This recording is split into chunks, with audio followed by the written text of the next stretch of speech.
Guys, magandang araw. So may re-repair tayo ngayon na isang scoreboard sa basketball. So ito siya, malaki. So ang problema nito, hindi ito mismo. Kung hindi yung kanyang keypad o yung mga pinipindot. At itong kanyang, buzzer. Yan ang may problema. So dinirect daw nila ito. Dinirect. Pag sinaksak, pag inon, antimano bubusina na. Pero okay sana daw siya. Kaya lang nahihirapan sila pagka dito sa may switch pinipindot pag dyan. So ngayon ipapadirect na nila yan dito sa kanyang scoreboard. So ito yung scoreboard niya. Yung kanyang keypad. Yung mga buton. So dito nila papadirect yung buzzer. Tapos ang problema daw nito, hindi mapindot yung iba. So mahirap pindutin. Stack up. Kaya ito, stack up oh. Yan, matigas. Meron yung mga ayaw mapindot.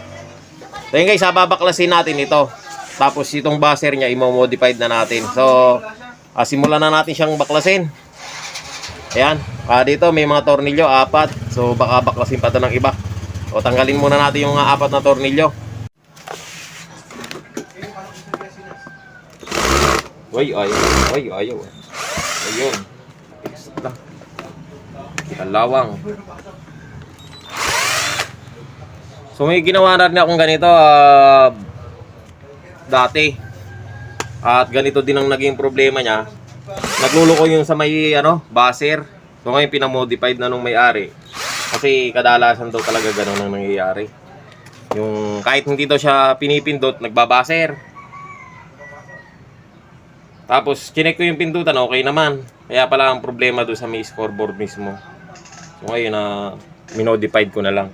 So okay naman yung isa yung ginawa ko. So ngayon ito, panibago na naman to. So ganun din ang pinapagawa. Modified lang. So testingin natin. Madali lang naman pagka ganito eh. Kaya lang yung kanilang mga pindutan, isang kasi baka wala tayong pamalit, so mahirapan tayo. Sana hindi balit itong pindutan na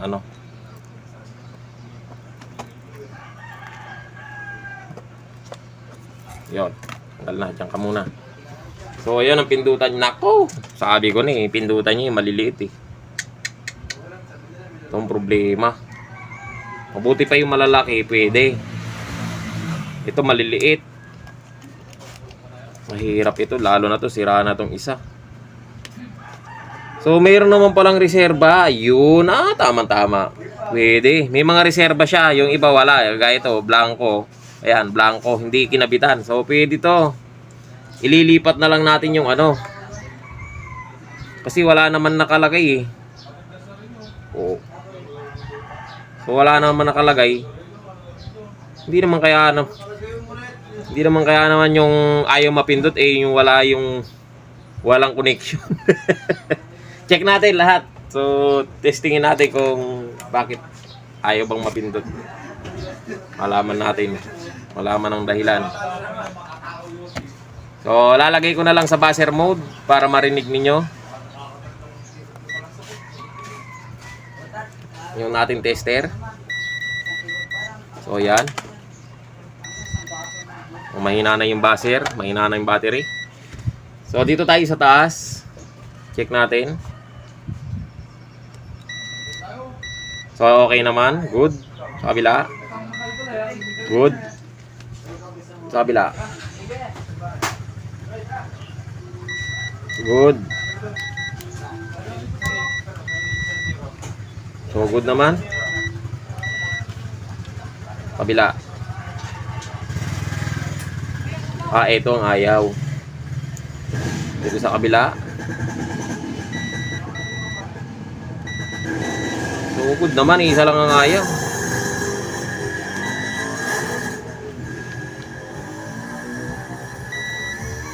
Sabi nila ayaw mapindot, napipindot naman.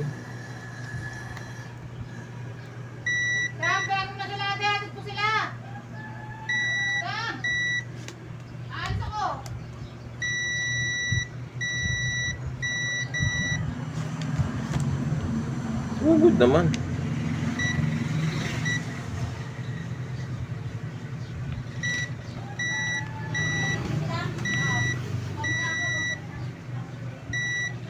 Okay naman ah.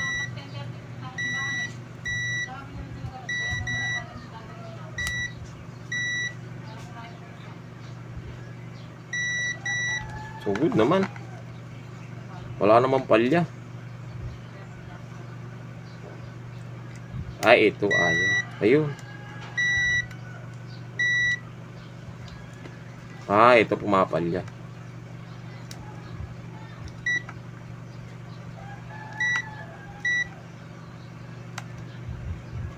Ito palyado. Dalawa.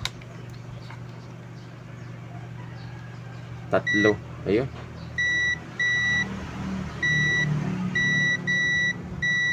Yung dalawa pumapalya. So, ang gagawin natin dyan, dahil pumapalya yung dalawa, kakabitan na lang natin ng, ito meron naman dito.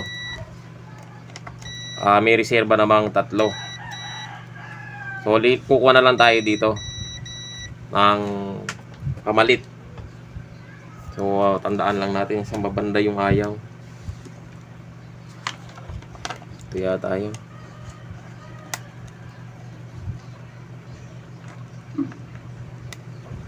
Ayaw nga ito. Ito. Saka yung isa. Ito. So, dalawang ayaw ito. Hindi pala nakikita sa ating ginagawa. So, ito. Itong isa. Saka ito. So, papalitan lang natin. Bali, ano siya. Dito tayo sa harap. Yung 24 seconds. Saka yung T-foul. Sa guest pa, pinaka-guest foul niya. Ayan. Saka yung 14 seconds. Ay, 24 seconds. Ito. So, itong ayaw. So, tatanggalin natin yung dalawa. Tapos, papalitan natin. Ililipat lang naman natin ito. Yung mga wala. So, bakbakin na natin. Kabakbakin pa ng iba to.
So, ayan lang oh, ganyan.